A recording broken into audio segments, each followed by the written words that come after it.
ఆంధ్రప్రదేశ్ మావోయిస్టుల చరిత్ర ముగిసిందని AP DGP Harish Kumar Gupta ప్రకటించారు. మార్చి 31 నాటికి మావోయిస్టులు లేకుండా చేయాలని ఆపరేషన్ ఖగార్ చేపట్టామని, ఆపరేషన్ లక్ష్యం పూర్తయిందని చెప్పారు. మావోయిస్టులు ఉద్యమాన్ని వదిలి లొంగిపోయారని తెలిపారు. మావోయిస్టు పార్టీ కేంద్ర కమిటీ సభ్యుడు Chelluri Narayanarao alias Somanna alias Suranna AP DGP ఎదుట లొంగిపోయారు. ఆయన వయసు 55 ఏళ్లు. నారాయణరావు లొంగుబాటుతో ఏపీ మావోయిస్టు రహిత రాష్ట్రంగా మారిందని డీజీపీ చెప్పారు. చెల్లూరి నారాయణరావు గత 36 ఏళ్లుగా ఉద్యమంలో ఉన్నారు. ఆయనతో పాటు మరో 8 మంది మావోయిస్టులు లొంగిపోయారు. వీరిలో AOB special zonal, divisional, area కమిటీలకు చెందిన వారున్నారు. తమ ఆయుధాలు, సామాగ్రిని పోలీసులకు అప్పగించి లొంగిపోయారు. లొంగిపోయిన వారికి తక్షణ సహాయం కింద 20,000 చొప్పున ఆర్థిక సహాయం అందజేశారు. 1990లో మావోయిస్టు పార్టీలో చేరానని చెల్లూరి నారాయణరావు తెలిపారు. అంచెలంచెలుగా ఆయన పార్టీ కేంద్ర కమిటీ సభ్యుడి స్థాయి వరకు ఎదిగారు. అనేక ప్రాంతాల్లో పార్టీ సిద్ధాంతాలను ప్రచారం చేశారు. ఉత్తరాంధ్ర జిల్లాలతో పాటు ఒడిశా, కోరాపుట్, రాయగఢ్ ప్రాంతాల్లో పనిచేశారు. నేను 1990లో మా ప్రాంతంలో అంటే ఉద్దానం ప్రాంతంలో అప్పుడు పీపుల్స్ వార్ పార్టీ నాయకత్వంలో జరుగుతున్నటువంటి ప్రజా ఉద్యమాలకు ఆకర్షితులై 1990 చివరిలో నేను ఉద్యమంలోకి మావోయిస్ట్ ఉద్యమంలోకి వెళ్ళడం జరిగింది. ఆ క్రమంలో నేను అనేక ప్రాంతాల్లో పార్టీ సిద్ధాంతాలను ప్రచారం చేయడం, అలాగే పార్టీ చేసినటువంటి తీర్మానాలన్నీ అనుగుణంగా పనిచేయడం అనేటువంటి చేస్తూ వచ్చాను. ముఖ్యంగా శ్రీకాకుళం, విజయనగరం, విశాఖపట్నం, అలాగే కోరాపుట్, మల్కన్గిరి, రాయగఢ ప్రాంతాల్లో నేను పనిచేస్తూ రావడం అనేటువంటి జరిగింది. ఈ క్రమంలో అనేక సమస్యలు వచ్చినప్పుడు కూడా వాటిని పరిష్కరించుకుంటూ ముందుకు వెళ్ళడం జరిగింది. అయితే ఇప్పుడు పరిస్థితులు చాలా మారాయి. గతంలో నేను మావోయిస్టు ఉద్యమాలకు వెళ్ళినప్పటికీ పరిస్థితులు ఈరోజు చూసుకునేటప్పుడు పరిస్థితుల్లో చాలా మార్పులు వచ్చాయి. ముఖ్యంగా అటవీ ప్రాంతంలో కూడా ఈ అనేక మార్పులు అనేటువంటిది జరుగుతూ వచ్చింది. బయట సమాజంలో ఎలాగైతే మార్పులు చోటు చేసుకుంటూ వచ్చాయో మేము పనిచేస్తున్నటువంటి అటవీ ప్రాంతంలో, ఆదివాసీ ప్రాంతంలో కూడా అనేక మార్పులు, చేర్పులు జరుగుతూ వచ్చాయి.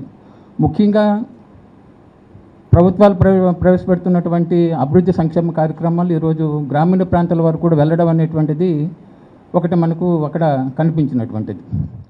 తాము ఉద్యమంలోకి వెళ్ళినప్పటి పరిస్థితులకు, ఇప్పుడు అటవీ ప్రాంతాల్లో పరిస్థితులకు అనేక మార్పులు వచ్చాయని నారాయణరావు తెలిపారు. మారుతున్న పరిస్థితులకు అనుగుణంగా అప్డేట్ అవ్వడంలో మావోయిస్టు పార్టీ వైఫల్యం చెందిందని తెలిపారు. అందుకే పార్టీ కనుమరుగయ్యే స్థితికి వచ్చిందని చెప్పారు. అలాగే మారినటువంటి పరిస్థితుల్ని పార్టీ ఎప్పటికప్పుడు దాన్ని అప్డేట్ కావడంలో కూడా పార్టీ వైపు నుంచి వైఫల్యం అనేది ఉంది. ఎప్పుడైతే మారిన పరిస్థితికి అనుగుణంగా పార్టీ తన సైద్ధాంతిక రాజకీయ స్థాయిని పెంచుకోవడం, దానికి అనుగుణమైన ఎత్తుగడలు రూపొందించుకోవడం, దానికి అనుగుణమైనటువంటి నిర్ణయాలు చేస్తూ ముందుకెళ్ళడం ద్వారానే ఆ ఉద్యమం అనేది ముందుకు వెళ్ళేది. కానీ పార్టీ తీసుకున్నటువంటి నిర్ణయాలన్నీ కూడా అవి వాస్తవ పరిస్థితులు సంబంధం లేనటువంటి పద్ధతుల్లో ఆ నిర్ణయాలు అనేటువంటిది ఉంటూ వచ్చాయి. దాని మూలంగా ఈరోజు మావోయిస్టు ఉద్యమం అనేటువంటిది మన ఏఓబీలనే కాదు, మొత్తం దేశవ్యాప్తంగా కూడా మావోయిస్టు ఉద్యమం అనేటువంటిది ఈరోజు కనుమరుగై పరిస్థితి అనేటువంటిది వచ్చినటువంటిది. దీనికి ప్రధాన కారణం మావోయిస్టు ఉద్యమం అనేటువంటిది ఈరోజు తనకు అప్డేట్ కాకలేకపోవడం, పరిస్థితులకు అనుగుణంగా అప్డేట్ కాకలేకపోవడం అనేటువంటిది మెయిన్ కారణం. కాబట్టి ఈ పరిస్థితుల్లో నేను ఇంకా సాయుధ పోరాటాన్ని అనేటువంటి వైపు కాకుండా సాయుధ పోరాటాన్ని వదిలిపెట్టి జనజీవన సంస్థలో కలిసి ప్రజాస్వామ్యబద్ధంగా నా కార్యాచరణ కొనసాగిద్దాం అనేటువంటిది ఆలోచనతోనే మన ఏపీ పోలీసుల ఎదుట వచ్చి లొంగిపోవడం అనేటువంటి జరుగుతుంది. కాబట్టి ఇక్కడ నుంచి నా కార్యాచరణ అంతా కూడా ప్రజాస్వామ్యబద్ధంలో కొనసాగుతుంది అనేటువంటిది మరొక సందర్భంగా మన మిత్రులందరికీ కూడా తెలియజేస్తూ ముగిస్తున్నాను. మీరు పార్టీ సిద్ధాంతాలు కరెక్టా లేకపోతే తప్ప? అంటే పార్టీ సిద్ధాంతాలు అనేటువంటిది ఎప్పటికప్పుడు అప్డేట్ కావాల్సిన అవసరం, మారుతున్న పరిస్థితులకు అనుగుణంగా పార్టీ సిద్ధాంతాల్లో కూడా మార్పులు చేర్పులు చేయాల్సిన అవసరం అయితే ఉంటుంది. అంటే మోసపోత పద్ధతులు ఎప్పుడు కూడా ఉండదు. కాబట్టి అప్డేట్ కావడంలో ఏంటంటే పార్టీ సిద్ధాంతాలు అనేటువంటి కాలేకపోయిందనమాట. దానికి అనుగుణంగానే అంటే ప్రజల్లో పరిస్థితి ఒక రకం ఉంది, మనం చేస్తున్న నిర్ణయాలు కార్యాచరణ ఒక రకంగా ఉండడంతో ఏంటంటే వాళ్ళకి మేము అటాక్ చేయలేకపోయాం. దాని మూలంగా ఏంటంటే మొత్తం ఉద్యమం అనేటువంటి దెబ్బతినడానికి కారణం అనేది నేను మీరు పార్టీ చెప్పదలుచుకున్నాను. సిద్ధాంతాల ప్రకారం కొంతమందిని చంపారు, మరి వాళ్ళ కుటుంబ సభ్యులకు మీరు ఏం సమాధానం చెప్తారు? అది పార్టీ సిద్ధాంతాలు అనేటువంటిది ఏంటంటే అది నా వ్యక్తిగతంగా నేను ఎవరు నాకైతే శత్రువులైతే కారు. ముఖ్యంగా ఆ రోజు కమిటీలు తీసుకున్న నిర్ణయాల్లో భాగంగా నేను అందులో పార్టీగా వన్ ఆఫ్ ది మెంబర్గా పార్టీ అయ్యానే తప్ప ఇందులో చంపిన వాళ్ళు నాకు ఎవరు శత్రువులు కారు. అది వ్యక్తిగతంగా నేను చేసింది అయితే మీ కాదు. పార్టీ నిర్ణయాల్లో భాగంగా నేను కొన్ని సంఘటనలో పార్టిసిపేట్ చేయడం జరిగింది. అయితే అందులో మెయిన్ పాత్ర అయితే నాది కాదు, వన్ ఆఫ్ ది మెంబర్గా పార్ట్ కావడం అనేటువంటిది నా వైపు నుంచి జరిగింది. ఖచ్చితంగా కూడా సార్, ఎందుకంటే అంటే ఈరోజు చంపిన వాళ్ళు అనేటువంటి కాదు, ఇంకా ఈరోజు ఇంకా చాలామంది చనిపోయినటువంటి వాళ్ళు కూడా ఆ రోజు తీసుకున్నటువంటి అది తప్పకుండా అది నా వైపు నుంచి అయితే అది పొరపాటు అనేది ఒప్పుకుంటున్నాను.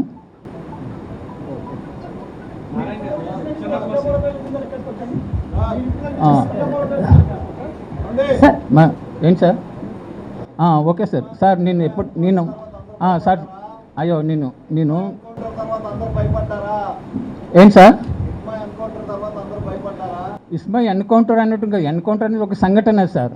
కానీ ఈరోజు పార్టీ ఇదిగా అంటే మొత్తం దెబ్బతినడానికి కారణం ఇస్మాయిల్ సంఘటన ఒకటే కాదు, పార్టీ రాజకీయ సైద్ధాంతిక నిర్మాణ దీంట్లోనే సమస్యగా మనం చూడాలి తప్ప ఒక ఎన్కౌంటర్ తర్వాత ఏదో జరిగినంత మాత్రం పార్టీ భయపడి వచ్చేయడం అనేటువంటిది కాదు.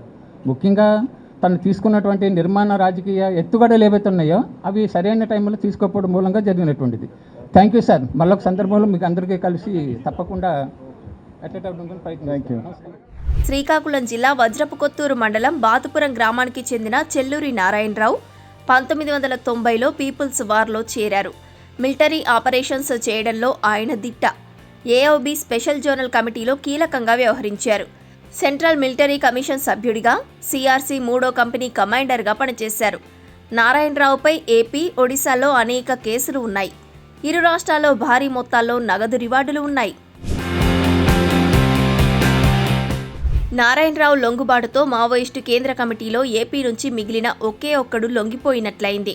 నారాయణరావుతో పాటు PLGA battalion company party commander Kartan Lachchu, 13వ ప్లాటూన్ ఏరియా కమిటీ సభ్యురాలు Podiyam Raje alias Rame, platoon party committee member Kartam Adame alias Nangi, KKBN DVC area committee member Muchchika Masa alias Ajit, 8వ company KKBN DVC platoon party committee member Madavi Jogi alias Rukkini, Pamed area committee member Muchchika Lakshman alias Lakma, PLGA battalion సభ్యుడు Madavi Adama, south Gadchiroli 10వ company సభ్యుడు Kadati Hurre alias ఉర్రా లొంగిపోయారు.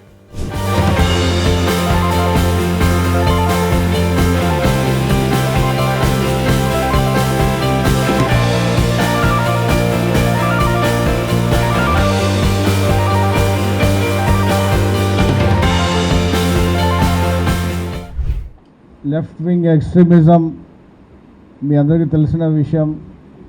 Central government ఒక promise చేశారు 31 March లోపల ఇది మొత్తం ఒక కన్క్లూజన్కి ఒక ఎండ్కి తీసుకొస్తాము. ఈ క్రమంలో లాస్ట్ 1.5 to 2 yearsలో ఆంధ్రప్రదేశ్లో మేము పోలీస్ తరఫున మన ప్రయత్నం చేశాము. ఎక్స్చేంజెస్ ఆఫ్ ఫైర్ అయినాయి, సరెండర్స్ అయినాయి, అట్లాగే అరెస్టులు కూడా అయినాయి. సో ఈ రోజుతో ఈ మొత్తం ఒక లెఫ్ట్ వింగ్ ఎక్స్ట్రీమిజం ఆంధ్రప్రదేశ్లో ఒక ఎండ్కి వచ్చినట్టుగా చెప్తున్నాము. ఈ క్రమంలో చాలామంది కృషి చేశారు, సొసైటీ చేశారు, గవర్నమెంట్ డైరెక్షన్స్ ఉన్నాయి.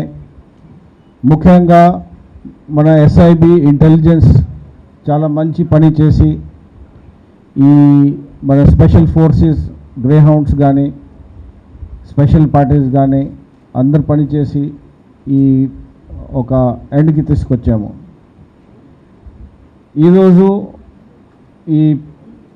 ఇప్పుడు మన ముందు మన కాల్ ఇచ్చాము, మీరు అందరు రండి, మెయిన్ స్ట్రీమ్కి వచ్చి మీరు సొసైటీలో ఒక భాగం అయి మంచి డెవలప్మెంట్లో మీరు పని చేయొచ్చు.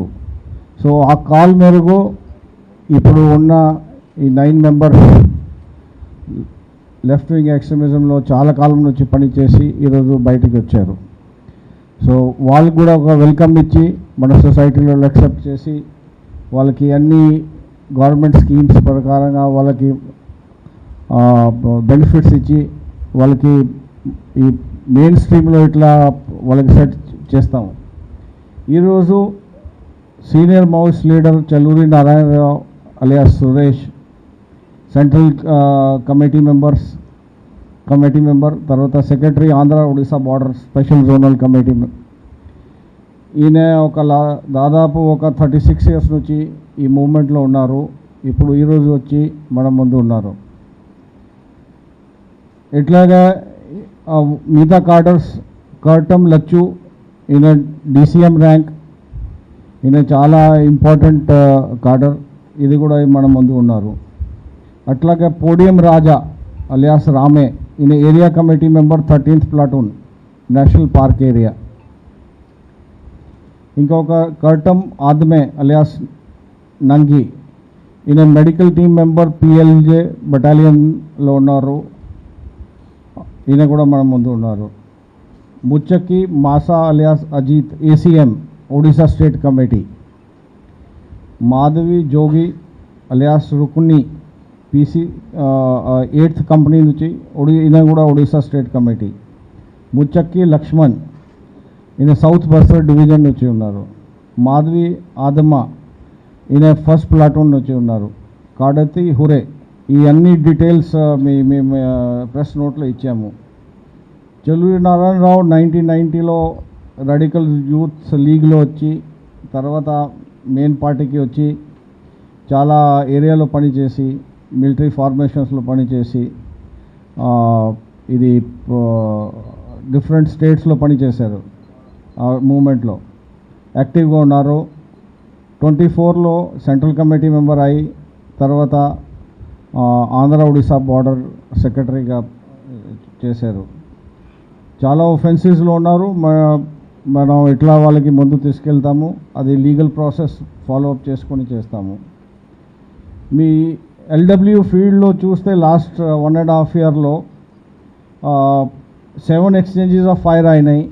ఇంపార్టెంట్ కార్డర్స్ ఒక 18 కార్డర్స్ న్యూట్రలైజ్ అయిపోయినాయి. దాంట్లో 3 central committee members Madavi Hidma, Uday, Tech Shankar, 3 special zonal committee members Venkatravi alias Aruna, Kakuri Pandana alias Jagan, Madakam Raje neutralise అయినారు. ఈ ఎక్స్చేంజ్ ఆఫ్ ఫైర్ కాకుండా ఆంధ్ర పోలీస్ వేరే స్టేట్స్కి కోఆర్డినేట్ చేసుకొని అక్కడ ఒక ఎక్స్చేంజెస్ ఆఫ్ ఫైర్ అయినాయి. ముఖ్యంగా ఇంటెలిజెన్స్ SIB బాగా దాంట్లో రోల్ ప్లే చేసింది. దాంట్లో 2 CCMs, తర్వాత ఇంకా ఒక 10 అదర్ ఇంపార్టెంట్ కార్డర్స్ కూడా న్యూట్రలైజ్ అయినాయి. మీరు చూస్తే లాస్ట్ ఒక 50 కార్డర్స్ ఇక్కడ మనం అరెస్ట్ చేసాము లాస్ట్ ఒక 3-4 months బ్యాక్. ఈ 50 కార్డర్స్ చాలా ఇంపార్టెంట్ కార్డర్స్ అరెస్ట్ చేసి ఈ యాక్షన్ తీసుకున్నాము. అండర్ గ్రౌండ్ కార్డర్స్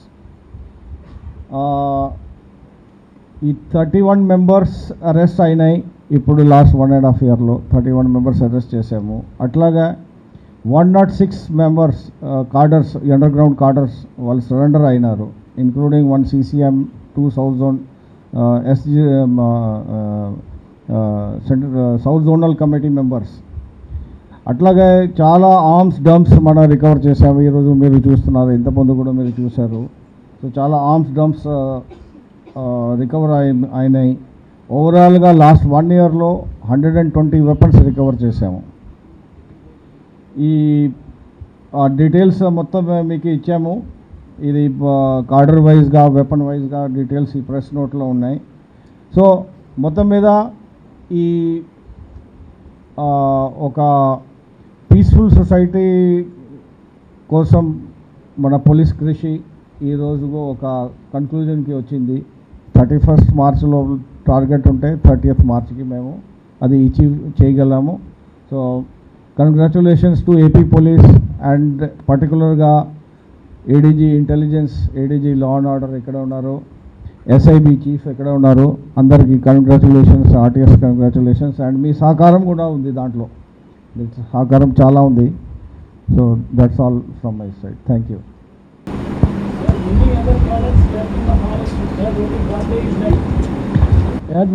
ఆంధ్రాలో మేము చెప్పగలుగుతాను, మిగతా స్టేట్స్ నాకు నేను చెప్పలేము. ఆంధ్రాలో ఇప్పుడు అండర్ గ్రౌండ్ కార్డర్స్ ఎవరు లేరు మన దగ్గర. So state is Naxal free. Naxal free. Thank you, congratulation. Sir ఏపీకి చెందిన వారు వేరే స్టేట్స్లో ఎవరైనా ఉన్నారా సార్? ఇంకా మన ఏపీ నేటివ్ వాళ్ళు ఉంటారు. ఇంకెంతమంది ఉండొచ్చు సార్? వాళ్ళు నేను నెంబర్ చెప్పలేను, ఉంటారు. ఓన్లీ 1 or 2 మెంబర్స్ ఉన్నారు. వాళ్ళు కూడా మోస్ట్లీ ఛత్తీస్గఢ్, మహారాష్ట్ర ఆ ఏరియాలో చేస్తున్నారు అండ్ చాలా సంవత్సరం నుంచి మన దగ్గర చేయట్లేదు.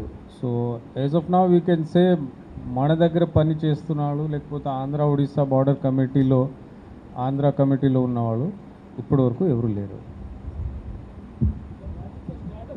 Sir what about Ganapati sir?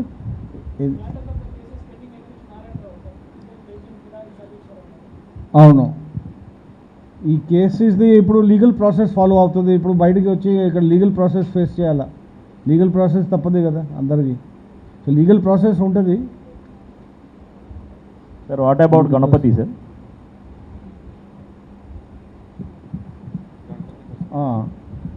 Ganapati కోసం అది మన దగ్గర లేదు అంటే, ఆంధ్రాలో లేరంటే మేము దాని మీద కమెంట్ చేయడం may not be very appropriate.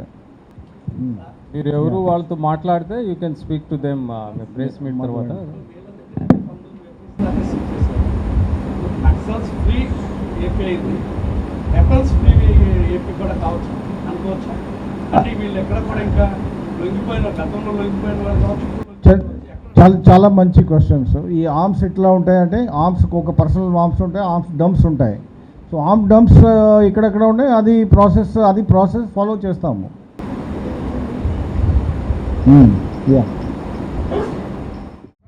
Sir DG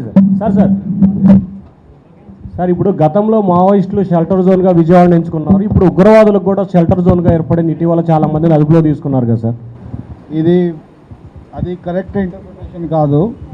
shelter అంటే అది ఒక ప్లేస్కి మనం అట్లా చెప్పకూడదు. యాంటీ సోషల్ ఎవరు ఉన్నారు, ఆ ఎలిమెంట్స్ ఎవరు ఉంటారో వాళ్ళకి ఇట్లా ఈజీ అవుతుంది, ఆ ప్లేస్కి వెళ్తారు వాళ్ళు. సో అంటే ఒక ప్లేస్లో ఉండరు వాళ్ళు, అది కూడా మీరు గుర్తుపెట్టుకోవాలా. సో కాన్స్టెంట్గా మనకి మన సైడ్ నుంచి అబ్జర్వేషన్ ఉంటుంది, మన యాక్షన్ ఉంటుంది. సో ఒక ప్లేస్కి విజయవాడలో షెల్టర్ ప్లేస్ మారింది, అది కరెక్ట్ ఇంటర్ప్రిటేషన్ కాదు.